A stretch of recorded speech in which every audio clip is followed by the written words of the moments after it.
আসসালামু আলাইকুম রহমতুল্লাহ। কেমন আছেন সবাই? আশা করি সকলেই ভালো আছেন। আমি আপনাদেরকে আজকে দেখাবো আমাদের তরমুজের খামারে গিয়ে আমি প্রথম দিনে কি কি কাজ করেছি সেগুলো। দেখুন, আপনাদেরকে আমি যে তরমুজগুলো দেখাচ্ছি এগুলো হচ্ছে 4 থেকে 5 কেজি ওজনের হবে। এগুলো এখনও পাকেনি। এগুলো যদি আমরা পাকার আগেই বাজারে নিয়ে বিক্রি করতে চাই তাহলে ভালো একটা দাম পাবো না। এই কারণে আমরা এই তরমুজগুলোকে এখনই খামারে রেখে দিয়েছি। আজকে আমি আপনাদেরকে দেখাবো আমি প্রথম দিনে বাড়িতে গিয়ে কি কি কাজ করেছি। তরমুজ খেতে কি কি ধরনের কাজ থাকে। দেখুন, আমি প্রথমে আগাছা দমন করছি। জি, আপনারা দেখতে পাচ্ছেন আমি এই মুহূর্তে আছি একটি গ্রামের তরমুজ খেতে। আমি এই কাজটি এখন যে কাজটি করে দেখালাম এটি হচ্ছে তরমুজ ক্ষেতের আগাছা দমন। এই গাছগুলোর কারণে হয় কি, যে তরমুজগুলো আছে একটু দেখাই। এই তরমুজ, এই যে এইটা যদি এই তরমুজের গায়ের উপর থাকে বা পাশে থাকে, এর কারণে তরমুজের এই পাশটা পচন ধরার একটা আশঙ্কা থাকে। এই কারণে এই গাছের ক্ষেত থেকে এই আগাছাগুলো দমন করে দেওয়া হয়। আবার হচ্ছে এই পুরো ক্ষেতে যদি আপনি দেখতে পান প্রচুর পরিমাণে আগাছা জন্মেছে।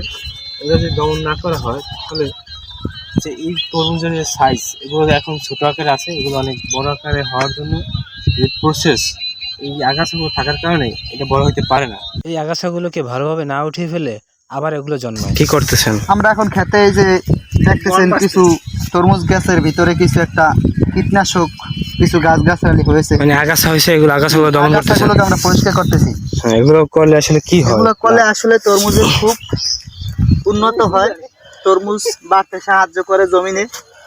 এই কারণে আমরা এই পদক্ষেপটা নিয়েছি তরমুজের থেকে। মানে এই পাতার কারণে, এই গাছের কারণে তরমুজের গায়ে পছন্দ ধরা রোগ দেখা যায় অনেক সময়। হ্যাঁ, তরমুজ শুধু পচনই ধরে না, তরমুজের নিচে থাকা পোকাকে লুকিয়ে এই গাছের নিচেই হয়। সেই পোকা এসে তরমুজকে নষ্ট করে দেয়। তরমুজকে পচন ধরায়, বিভিন্ন রকমের আর কি তরমুজের সমস্যার সৃষ্টি করে আর কি এই সমস্ত। এখন আপনাদেরকে যেই সারগুলো দেখাচ্ছি এগুলোর নাম হচ্ছে ঢ্যাপ সার।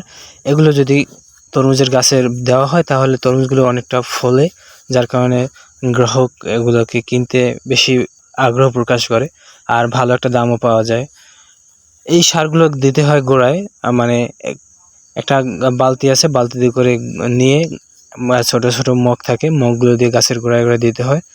এই যে আমি দেখাচ্ছি, এই যে এইভাবে আগে আগাছাগুলো দমন করে নিতে হয়, তারপরে গাছগুলোতে এই সারগুলো দিতে হয়। নয়তো গাছের মানে তরমুজ গাছের থেকে এই আগাছাগুলো এই সারগুলোর যে একটা শক্তি, এই শক্তিগুলো টেনে নিয়ে যায়, যার কারণে তরমুজ ভালো একটা মোটা হতে পারে না এবং বড় হতে পারে না। এই কারণে আগে আগাছাগুলো দমন করতে হয়, তারপরে এই সারগুলো প্রয়োগ করতে হয়।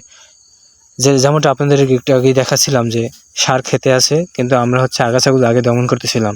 আপনি যে তরমুজটা দেখতে পাচ্ছেন, এই তরমুজটার ওজন হয়তো বা 3 থেকে 4 কেজি হবে, কিন্তু এই সারগুলো প্রয়োগ করার পরেই এই তরমুজগুলো 3 থেকে 4 দিনের মধ্যে 7 থেকে 8 কেজি ওজনের হয়ে থাকে। আমি এবং আমার বড় ভাই সাদা সার এবং লাল সার, যেটাকে আপনারা কোন নামে চিনেন আমি জানি না, যেটাকে আমরা যখন কিনে নিয়ে আসি তখন এটাকে বলে সাদা সার এবং লাল সার। এগুলো আমরা হচ্ছে ভালো করে মিক্স করে নিচ্ছি। আমরা এগুলো গাছের গোড়ায় গোড়ায় দেবো। এগুলো দেওয়ার একদিন পরে আবার আমরা খেতে পানি দিব। পানি একদিন দেওয়ার কারণ হচ্ছে সারগুলো দেওয়ার পরে যাতে গলে, এবং একদিন পরে পানি দিলে যাতে এই সারের কার্যক্রম দ্রুত গাছে টেনে নিতে পারে এবং ফলগুলোকে দ্রুত বৃদ্ধি করতে সাহায্য করে। এখন আমি যেই খামারটিতে আছি এটি আমাদেরই আরেকটা খামার। এটার তরমুজ এখনও অনেকটা ছোট। এগুলোতে এখন পানি দিইনি, একদিন মাত্র পানি দিয়েছিলাম। আপনারা দেখবেন এই ক্ষেতের তরমুজগুলো দেখাই যাচ্ছে না, কিন্তু অন্য ক্ষেতের তরমুজগুলো অনেকটা বড় বড় দেখা যাচ্ছে। এই দেখেন, একটা তরমুজ একবারেই ছোট দেখা যাচ্ছে, একবারেই মানে সাদা এগুলোর ভিতরে। আমাদের যেই খামারের তরমুজগুলো 3 থেকে 4 কেজি ওজনের হয়েছে, আমরা সেই খামারে সাদা এবং লাল সারগুলো দিয়ে দিচ্ছি, যাতে করে এই সারগুলো আজকে গলে সারাদিন রোদে, এবং আগামীকালকে আমরা রোদের সময় পানি দেব।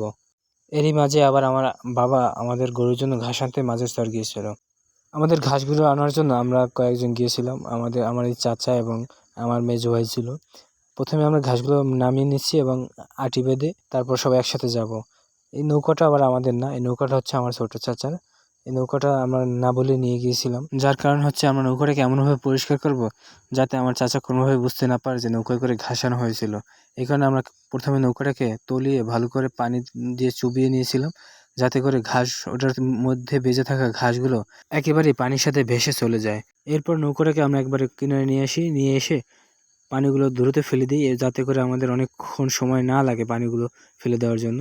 এই কারণে আমরা সবাই একসাথে অনেক কষ্ট করে অনেকগুলো পানির সাথে নৌকাটাকে একবারে কিনারে নিয়ে আসি। সর্বশেষ নৌকায় অল্প কিছু পানি ছিল, যেগুলো নৌকা কাত করে ফালানোর কোনো সুযোগ ছিল না, যে কারণে আমি হেউতি দিয়ে পানিগুলো ছেঁকে নিচ্ছি। এরপর সর্বশেষ নৌকাটা যেখানে ছিল সেখানে রেখে আসি। এরপর আমরা ঘাসের আটা মাথায় নিয়ে বাড়ির দিকে রওনা হলাম, সবাই একসাথে বাড়ির দিকে রওনা হলাম, দ্বিতীয়বার যাতে আবার কাউকে ঘাস নিতে নদীর পাড়ে না আসতে হয়। আজকের মতো এখানে আমাদের কাজ সম্পূর্ণ শেষ হয়ে গিয়েছিল। সবাই ভালো থাকবেন বন্ধুরা, আসসালামু আলাইকুম।